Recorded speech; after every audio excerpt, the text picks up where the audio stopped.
In our final story, we look at a form of expression often criticized as vandalism, graffiti. It's destructive and enrages most people, but it is considered art to others.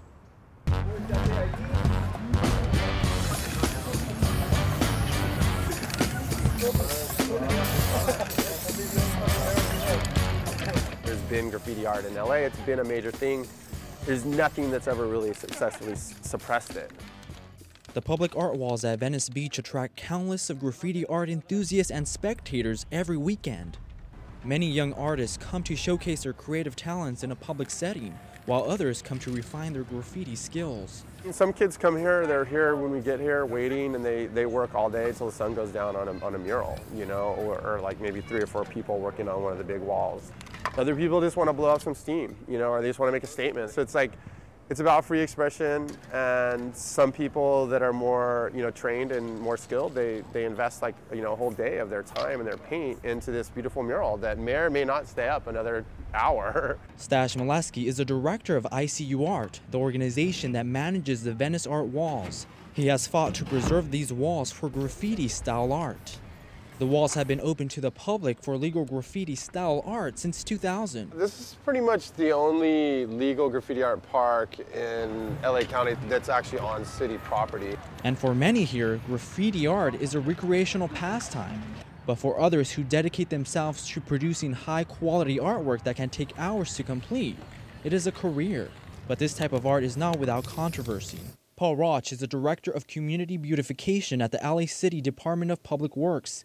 He says public walls like the ones in Venice only contribute to more illegal graffiti on city streets. The fact of the matter is, they're still out there writing on the walls, writing on the light poles, writing on the sidewalks, and costing the city millions of dollars. The city of Los Angeles is notorious for its graffiti-infested streets.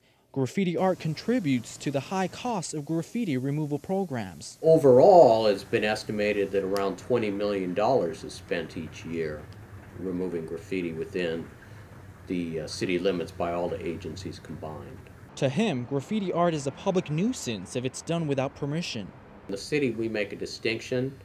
You know, if they put something up, even if it's great artistically, if they put it up on a wall and don't have the permission or the consent of the property owner, be that, you know, the city or private property or whatever, it's looked at as vandalism. Pablo Picasso, you know, could come back to life and put a great Picasso piece up on someone's garage door. If they didn't give him permission to do that and, you know, they didn't like it there, I mean, that's still vandalism. Graffiti is found everywhere, and graffiti art is more prevalent on art spaces. If you go down into like the LA River, you see it along the river channel because, you know, the guys can get down there. They've got great big giant walls to write on. Sometimes down in the industrial parts of the city where there are big sides of buildings, you know, and it pretty much empties out at night, they'll go down there and write. But Stash says that most graffiti artists are not vandals. There is a subset within the graffiti art community that's only interested in the illegal work, but that's not really the vast majority of them. We're able to service all those people that just want to paint. And Paul says that even if the city provides more avenues for youth to get involved with legal graffiti, vandalism would increase even more. I know they like to talk about, you know, free walls, give us, you know, free places to do it. But the fact of the matter is, they don't complete the bargain by not writing on walls, you know, that they're not supposed to. And according to Paul, all types of illegal graffiti negatively affect its surrounding community. I think graffiti is more than just a public nuisance. I think it's an indicator that, you know, if you don't remove it right away, that an area is going to suffer from a lot of other problems. For this reason, the graffiti abatement industry is said to cost more than $40 million a year. Larry DeCrona is the president of Superior Property Services, a graffiti removal contractor with Los Angeles County. Unfortunately, there's some very good artists out there. Unfortunately, they don't get permission to put some very beautiful art on the side of somebody else's building. Or if they obtain that permission, it's art that is not satisfactory, or it's tasteless, and then the county will want it off. Workers are out on the streets 5 days a week removing graffiti that is often called in to be removed. It's not a fun job to do it. There's risk involved and it's hard work. Our crews basically be one-man crews. and their job is to get through 20 to 25 removals a day. Larry says they use high-pressure washers to remove graffiti from street pavements and poles. We find that even though we use high-pressure washers that are 250-degree hot water and 3,500 to 4,000 psi pressure, that we need to put some chemicals on it. We use a biodegradable chemical that we'll brush on and usually let it set for a few minutes. Sometimes we have to brush it on again and work it into the concrete to break away the paint and break it down so that we can pressure wash it off. And all these supplies and services cost cities and municipalities millions of dollars. It's unfortunate that it's a business that prevails and costs you municipalities so much money.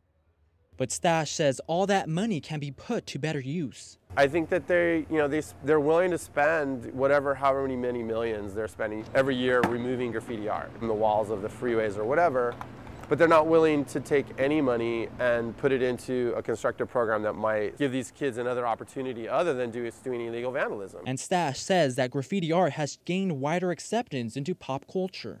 The people have an appreciation that there's a lot of really beautiful graffiti art, talented graffiti artists out there. They've seen artists doing, canvas exhibitions in a graffiti style and that sort of thing. Through West is a graffiti art gallery in downtown Los Angeles. Tonight, hundreds of people are gathering for an opening reception featuring work by graffiti artists. We have a big following. We sell a lot of work, which is really good because, the type of work that we show is a little bit controversial, it's a little bit edgy, but people love it. Man One is a graffiti artist who founded Crew West in 2002. I learned by tagging on buses and on the streets, and I always had a vision for what I really wanted to do, which was big murals. Because, the graffiti to me are murals. He now uses his gallery to educate people about graffiti art. We're here to also educate people and show them that there's another side. It's very easy just to say it's urban blight, I can't read it, so I don't care about it, it's gang stuff. All these misconceptions about what graffiti is, and once they come to our openings and they meet some of the artists and see some of the work, especially when they see it in a different context, like when they see it in a gallery, all of a sudden it's beautiful. And then I'll show them, look, if you go down the street, you'll probably see the same piece, but you're not going to have the same appreciation for it as you will in here. And these artists say that despite the controversy with this type of expression, it is becoming more mainstream and will continue to grow in popularity. There is a growing acceptance of this art, I think, because of galleries like ours. I think because of the artwork that I do, and once you see graffiti on MTV and then you see it in popular culture, mainstream culture, popping up a little bit here and there. So there's some acceptance. It's not accepted 100% yet, which I don't think it ever will. It's pretty much here to stay. I don't think it's ever going away. It's definitely a worldwide phenomenon, and it's not just about illegal art. It's really about high quality mural art, and that's what's really booming, and that's what is really providing hope for a lot of these artists, is that it's really about a mural movement, but it's done with the spray can.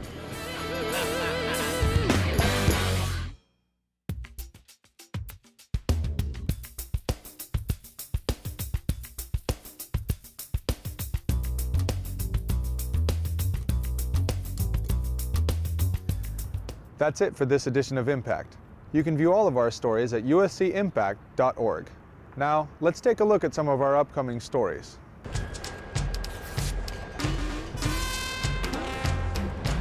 Most of the stuff, most recyclables actually go back to China. That's where most of the goods that we use in the U.S. are manufactured, and that's where they're going to use it all again to make new products.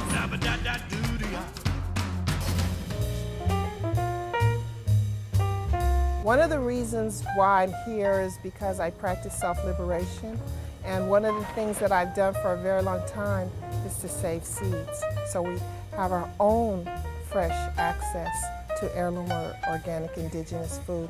We don't have to look outside of ourselves for nutrition or for access. We create our own access.